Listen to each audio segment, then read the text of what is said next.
লা তুদরিকুল আবসার ওয়া হুয়া ইউদরিকুল আবসার ওয়া হুয়াল লাতীফুল খবীর। সুবহানাল্লাহ। আল্লাহ তাআলা বলেন যে দুনিয়ার সমস্ত চোখ আমাকে দেখে না, কিন্তু আমি আল্লাহর চোখ সবাইকে দেখতেছি। এজন্য এই ভয় রাখা, সবসময় ভয় রাখা যে আল্লাহ তাআলা আমাকে দেখতেছেন, কেউ আমাকে দেখতেছে না। এই ভয় যখন আমার ভিতরে থাকবে, আল্লাহ তাআলা বলেন ওই বান্দাটাই আমার কাছে সফল। সুবহানাল্লাহ। দুনিয়ার এই যে বাড়ি গাড়ি টাকা করি, আমি অনেক বড়লোক হয়ে গেলাম, আমি ভারতের সবচেয়ে ধনাঢ্য মুকেশ আম্বানি হয়ে গেলাম, বিল গেটস হয়ে গেলাম, আল্লাহ তাআলার কাছে এই সফলতা, এই জনপ্রিয়তা কিছুই না, একদম নাথিং। এই যে আমরা মেসিকে চিনি, নেইমারকে চিনি, আমরা বড় বড় ইলন মাস্ককে চিনি, যারা এআই দিয়ে পুরা পৃথিবীটাকে টালমাটাল করে ফেলতেছে, এই সভ্যতার বিনির্মাণ করতেছে, কিন্তু আল্লাহ তাআলা বলেন আমার কাছে এগুলোর এক পয়সারও দাম নেই। সুবহানাল্লাহ। আল্লাহ তাআলার কাছে ওই বান্দাটাই দামি যে আল্লাহ তাআলার এই প্রযুক্তি দেখে না। আল্লাহ তাআলা বলেন যে ওই বান্দাটাই দামি যে আল্লাহ তাআলার কাছে কায়মন বাক্যে তাওবা করে, গভীর রাতে আল্লাহ তাআলার সাথে একটা সম্পর্ক স্থাপন করে, আল্লাহ তাআলার সাথে জায়নামাজ বিছিয়ে সে নামাজ পড়ে এবং তার হৃদয়টা আল্লাহর কাছে সমর্পিত করে। সব সমস্যার সমাধান উনি কাউকে বলে না, ওই বান্দাটা আল্লাহ তাআলাকে বলে, আল্লাহ তাআলাকে সবচেয়ে বেশি ভালোবাসে। এবং আল্লাহ তাআলা নিজেও বলছেন যে আমি আমার ভালোবাসাটাকে 100 টুকরা করেছি। আজকে দেখেন আমরা স্ত্রীকে সবচেয়ে বেশি ভালোবাসি, আমার ছেলেকে ভালোবাসতেছি, আমি আমার টাকা উপার্জন কিভাবে করতেছি জানি না, আমার ছেলেকে এনে খাওয়াচ্ছি, আমার মা বাবাকে ভালোবাসি, কিন্তু আল্লাহ তাআলা বলেন আমি আমার ভালোবাসাটাকে 100 টুকরা করেছি। সুবহানাল্লাহ পড়েন। এই 100 টুকরাকে আমি এক টুকরো পুরো পৃথিবীর সবার মাঝে বিলিয়ে দিয়েছি। এই এক টুকরার ভালোবাসা, তার ছোট্ট মা মুরগিটা তার ছোট্ট বাচ্চাকে ভালোবাসে, বিড়াল ছানাটা তার বাচ্চাদেরকে ভালোবাসে।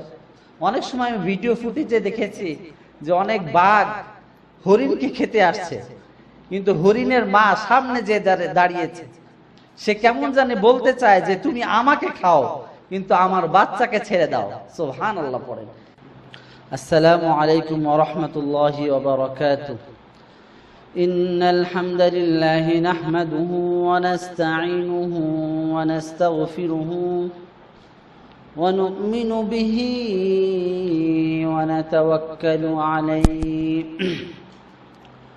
ونعوذ بالله من شرور أنفسنا ومن سيئات أعمالنا من يهده الله فلا مضل له ومن يضلل فلا هادي له أي فلن تجد له وليا مرشدا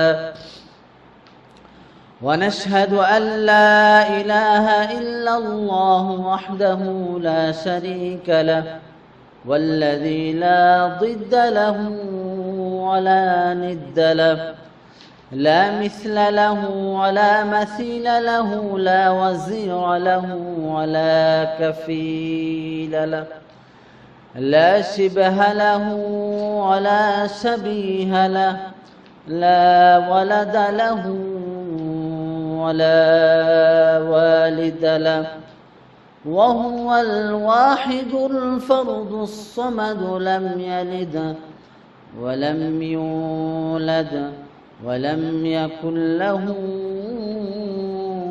كفوا أحد ونشهد أن سيدنا وحبيبنا وبشيرنا ونذيرنا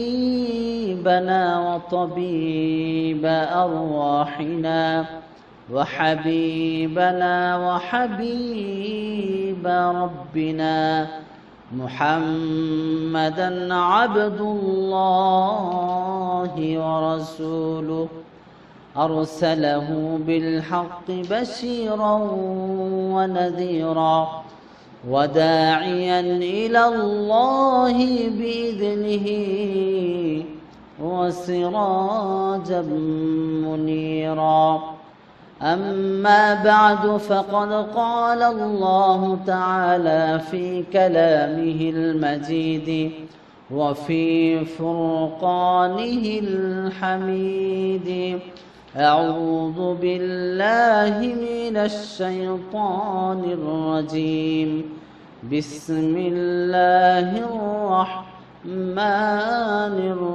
الرحيم قد أفلح المؤمنون الذين هم في صلاتهم خاشعون إن الله وملائكته يصلون على النبي يا أيها الذين آمنوا صلوا عليه وسلموا تسليما محبة الشتى اللهم صل على محمد وعلى آل محمد كما صليت على إبراهيم وعلى آل إبراهيم إنك حميد مجيد اللهم بارك على محمد وعلى آل محمد كما باركت على إبراهيم وعلى آل إبراهيم إنك حميد مجيد محترم معزز শুকরিয়া জানাচ্ছি ওই মহান আল্লাহ তাআলা দরবারে যিনি আমাদেরকে সুন্দরতম করে সৃষ্টি করেছেন। এই চমৎকার রাত্রিতে রব্বুল ইজ্জা ওয়াল জালালের দরবারে আমরা লাখো কোটি শুকরিয়া জানাচ্ছি, লাখো কোটি রুকু জানাচ্ছি, লাখো কোটি সুজুদ জানাচ্ছি যে আল্লাহ তাআলা আমাদেরকে কিছু নসিহত শোনার, কিছু নসিহত বলার তৌফিক দিয়েছেন। এজন্য আমরা দিল থেকে, অন্তরস্থল থেকে, হৃদয় নিংড়ানো ভালোবাসা থেকে মহান আল্লাহ তাআলার দরবারে কালিমাতুশ শুকর আদায় করছি। আমরা পড়ে নিচ্ছি আলহামদুলিল্লাহ। পাশাপাশি আপনারা যারা এসেছেন আমার অন্তরস্থল থেকে ভালোবাসা জানাচ্ছি, অভিনন্দন জানাচ্ছি, শুভেচ্ছা জানাচ্ছি। কারণ আজকে আমাদের এই যে সময়টা, এটা হচ্ছে দামি সময়। এই সময়টা আস্তে আস্তে বরফের মতো গলে যাচ্ছে। খুব আফসোস করে একজন মনীষী বলছেন যে কোনো বরফওয়ালা যদি বাজারে এসে বরফ বিক্রি করতে যায়, সঠিক সময় যদি বরফটা বিক্রি না হয় তাহলে এই বরফটা গলে আপনি আর এই বরফটা বিক্রি করতে পারবেন না বাজারে, তাহলে আপনার পুরো লস হয়ে যাবে। তো এই সময়টা হচ্ছে অনেক দামি সময়, সময়টা হচ্ছে স্বর্ণের চেয়েও বেশি দামি। সময়টা যখন শেষ হয়ে যাবে তখন আফসোস করবেন। কাল কিয়ামতের ময়দানে অনেক লোক এমন থাকবে, তারা সুম্মা ইউনজি কাল্লা ইন্নাহা লাওয়া নাযাআতাল লিশাওয়া, তারা তাদের পরিবারকে মুক্তিপণ হিসাবে দিতে চাইবে, তার ভাইকে, তার স্ত্রীকে, তার যত সম্পদ ছিল এবং এমনকি দুনিয়ার সমস্ত সম্পদ দিয়ে হলেও আল্লাহ তাআলাকে সে বলবে যে আল্লাহ আপনি আমাকে বাঁচিয়ে দেন, আপনি আমাকে মুক্তি দেন। কিন্তু ওই দিন, কিয়ামতের দিন, আপনি কিন্তু জাহান্নামের অতল গহ্বরে চলে যাবেন। এজন্য সময়টাকে খুব দামি মনে করা। আজকে চায়ের দোকানে গেলে দেখা যায় আমাদের সময়গুলো কিভাবে নষ্ট হয়ে যাচ্ছে। আমি অনেক সময় বাসে যাই, বাসে গেলে দেখি যে সমস্ত জিনজিরা, সমস্ত যুবকরা অফিসে অনেকে যাচ্ছেন আসতেছেন, কলিগরা গল্প গুজব করে সময় কাটিয়ে ফেলছেন। এবং অনেকে দেখছি যে মোবাইলে ব্যস্ত, ফেসবুক স্ক্রলিং করা হচ্ছে। এই যে যে সময়টা নষ্ট হচ্ছে, অনেক বুজুর্গদের দেখতাম যে তারা তাসবিহ নিয়ে বাসে উঠতেছেন আর সুবহানাল্লাহ সুবহানাল্লাহ সুবহানাল্লাহ পড়তেছেন। তো যে কোনো সময় আমরা সব সময় জিকিরের সাথে থাকা, রাসূল করিম সাল্লাল্লাহু আলাইহি ওয়াসাল্লাম বলছেন যে সব সময় তোমরা জিকিরে হালত থাকো। বিশ্বনবী সাল্লাল্লাহু আলাইহি ওয়াসাল্লাম বলেন যে লা ইয়াজালু রাতাবাম মিন যিকরিল্লাহ, সব সময় তোমার জিহ্বাটাকে জিকির দিয়ে সিক্ত রাখা, ভিজিয়ে রাখা। সুবহানাল্লাহ। এক সাহাবী বলছেন, আমি রাসূলুল্লাহ সাল্লাল্লাহু আলাইহি ওয়াসাল্লামকে মাঝে মাঝে দেখতাম উনি ওনার এই হাতের গিরা দিয়ে জিকির করতেন।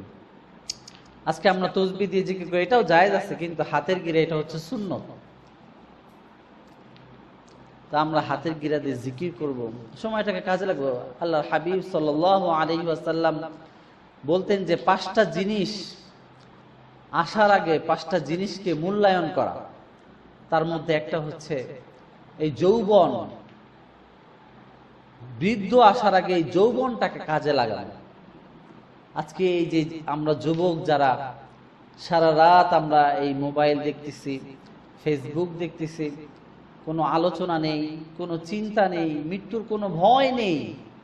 কি হবে আমার, আমি কোথা থেকে আসছি, আমি কোথায় ছিলাম, কোথায় যাব, এই যে চিন্তা, এই যে প্রশ্ন, এগুলো আমাদের ঘুমন্ত বিবেককে নাড়া দেয় না। আজকে কত আপনার মতো যুবক তারা এটা ভেবেছিল যে কালকে আমি নামাজ পড়বো, কালকে নামাজ পড়বো, তারাও কিন্তু এখন কবরে শায়িত। কালকে কালকে করতে করতে এই সময়টা আপনি কবরে চলে যাচ্ছেন।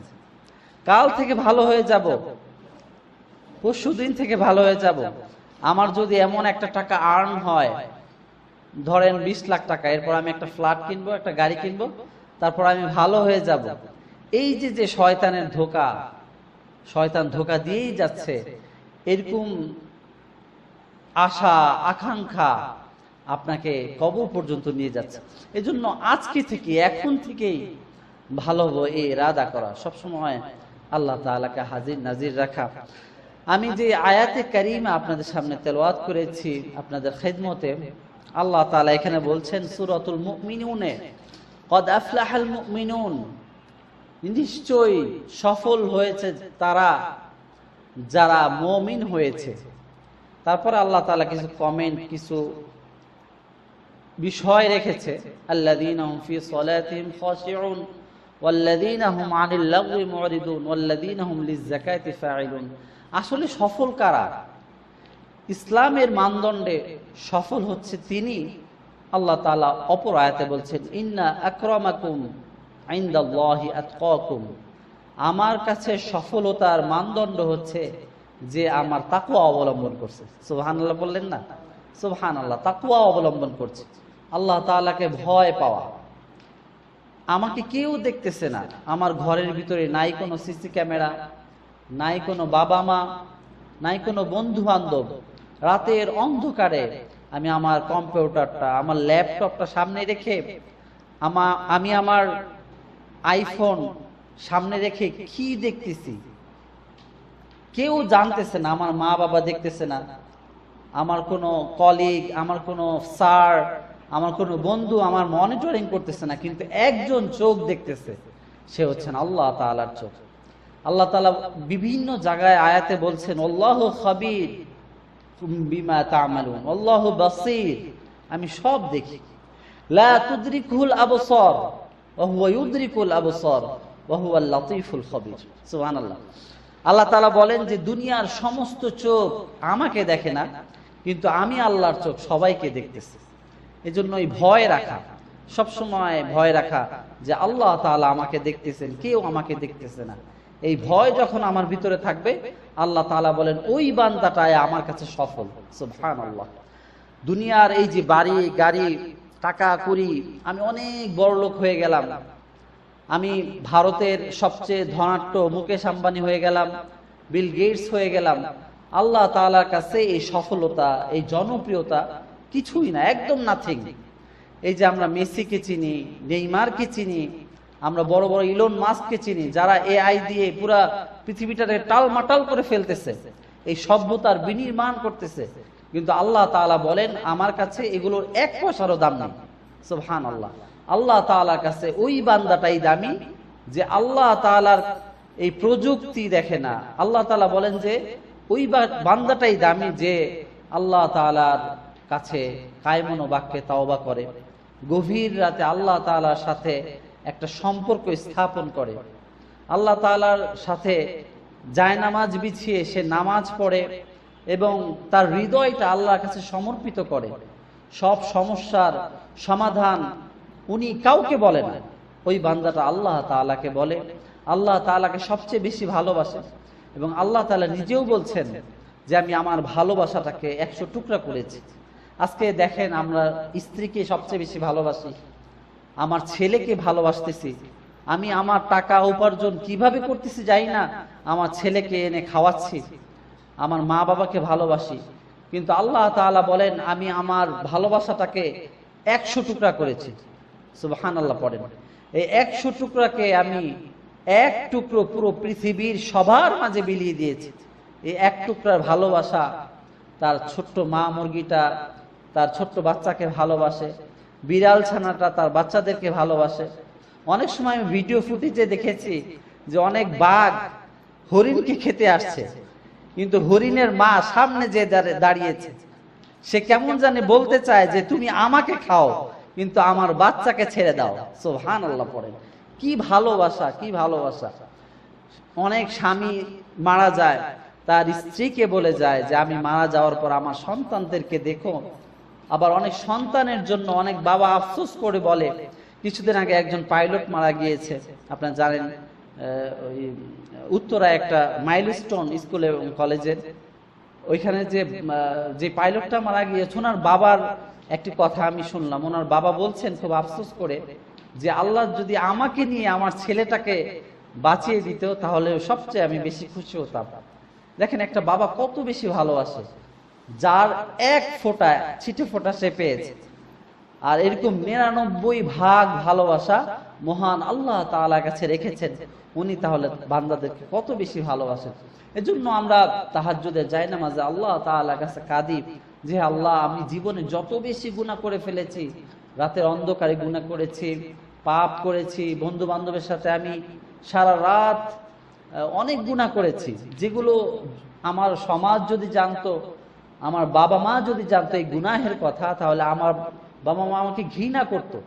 সারা রাত গুনাহের সাইলাব করেছি, আল্লাহ আপনি আমাকে মাফ করে দেন। আল্লাহ তাআলা বলেন বান্দা যত বেশি গুনাহ নিয়ে আমার কাছে আসুক, একবার যদি কায়মন বাক্যে অনুতপ্ত অনুশোচনা হয়ে আমার কাছে চায়, আমার কাছে মাফ চায়, আমি গফুর নামের ওসিলায় তাকে আমি মাফ করে দিই। সুবহানাল্লাহ।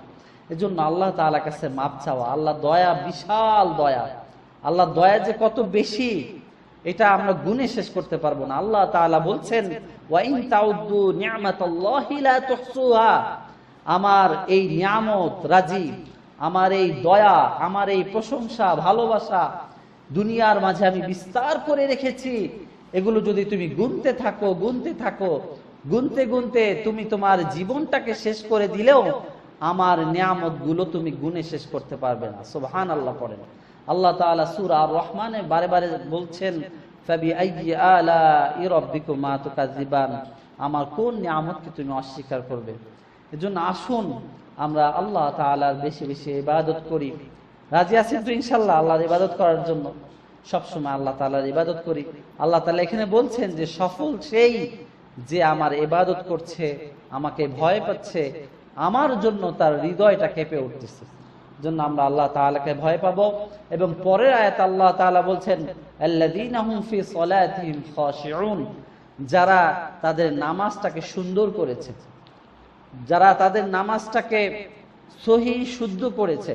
এক সাহাবী নামাজ পড়লেন, রাসূলুল্লাহ সাল্লাল্লাহু আলাইহি ওয়াসাল্লাম পাশেই বসা ছিলেন, উনি ডেকে বললেন এদিকে আসো, তোমার নামাজ হয় নাই, তুমি আবার নামাজ পড়ো। তো সাহাবী আবার নামাজ পড়লেন, আবার ডাকলেন, বলল সল্লু কামা, তোমার নামাজ হয় নাই, তুমি আবার নামাজ পড়ো। ওই সাহাবী আবার নামাজ পড়লেন, আবার বলছেন যে তোমার নামাজ হয়নি, আবার পড়ো। তো ওই সাহাবী কেঁদে দিলেন, বললেন যে এর চেয়ে ভালো করে আমি নামাজ পড়তে পারি না। তো আল্লাহর হাবিব সাল্লাল্লাহু আলাইহি সাল্লাম ওনাকে নামাজ শিখিয়ে দিলেন, এইভাবে রুকু করতে হয়, এভাবে সিজদা করতে হয়, খুব ধীর ও স্থির ভাবে নামাজ পড়া।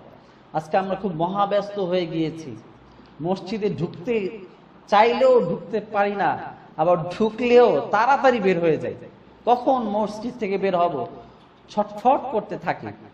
সাহাবা আজমাইন তারা কি সুন্দর করে নামাজ পড়েছেন। আপনি যদি কিছু সাহাবীর নামাজের দিকে দেখেন আপনি অবাক হয়ে যাবেন। হযরত আলী রাদিয়াল্লাহু আনহুর পায়ে একবার তীর বিদ্ধ হয়েছিল কোন এক যুদ্ধে, তো ওই তীর কখনো কেউ বের করতে পারতেছে না, এত ব্যথায় নীল হয়ে গিয়েছে। তো কিছু সাহাবী বললেন যে আলী যখন নামাজে দাঁড়াবে তখন তুমি এই তীরটা খুলো, দেখবা টের পাবে না।